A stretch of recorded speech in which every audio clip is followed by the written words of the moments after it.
হঠাৎ জোরে একটা ঝাঁকুনি, তারপর নিস্তব্ধতা। কি করবেন তখন? বিদ্যুৎপৃষ্ট এক মুহূর্তে কেড়ে নিতে পারে প্রাণ। প্রস্তুত তো? চোখের সামনে ছটফট করছেন প্রিয়জন, আপনি কি করবেন? একটুখানি ভুল স্পর্শ, দুটি প্রাণ একসঙ্গে বিপন্ন। আপনি জানেন না, কিন্তু আপনার হাতে লুকিয়ে মৃত্যু বা মুক্তি। ঘরের ভেতর হঠাৎ এক বিকট শব্দ, সঙ্গে সঙ্গে কারো আর্তনাদ।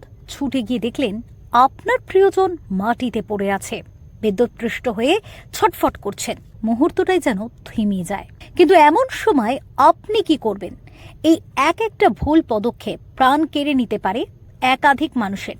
প্রথম নিয়ম, আতঙ্ক নয়, সচেতনতা। মনে রাখবেন, বিদ্যুৎপৃষ্ট ব্যক্তির গায়ে হাত দেওয়া মানে নিজেকেও বিপদের মুখে ঠেলে দেওয়া। কোনোভাবেই সরাসরি স্পর্শ করবেন না। প্রথমে চেষ্টা করুন বিদ্যুৎ সংযোগ বন্ধ করতে। সেটা সম্ভব না হলে ব্যবহার করুন এক টুকরো শুকনো কাপড় বা কাঠের লাঠি। বিদ্যুৎ পরিবাহী কিছু নয়, শুধুই নির্দোষ মাধ্যম। ব্যক্তিকে বিদ্যুৎ থেকে আলাদা করতে পারলে সঙ্গে সঙ্গে খেয়াল রাখুন তার শ্বাস প্রশ্বাসে। যদি শ্বাস না চলে, দেরি না করে শুরু করুন সিপিআর বা কৃত্রিম শ্বাস প্রদান।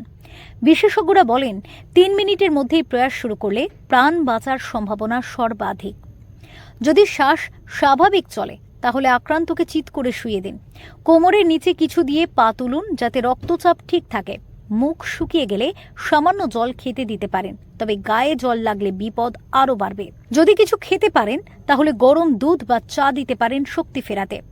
তবে প্রাথমিক সুরক্ষার পরে যা করতেই হবে তা হলো চিকিৎসকের কাছে নিয়ে যাওয়া। বিদ্যুৎপৃষ্ট হওয়ার ভিতরে লুকিয়ে থাকতে পারে এমন সব ক্ষতি যা বাইরে থেকে বুঝে ওঠা অসম্ভব। সঠিক পরীক্ষা ও চিকিৎসাই পারে নিশ্চিতভাবে বিপদ ঠেকাতে। সবশেষে, ঘরে যে তার বা যন্ত্র থেকে দুর্ঘটনা ঘটেছে, তৎক্ষণাৎ তার মেরামতি করান পেশাদার ইলেকট্রিশিয়ান দিয়ে। মনে রাখবেন, একটি মুহূর্ত, একটুখানি ভুল সিদ্ধান্ত বা অজ্ঞানতা চিরদিনের জন্য বদলে দিতে পারে একটি পরিবার। তাই প্রস্তুত থাকুন, জানুন, বুঝুন, কারণ বিপদ কখনো বলে আসে না। Bureau report, doctor Times.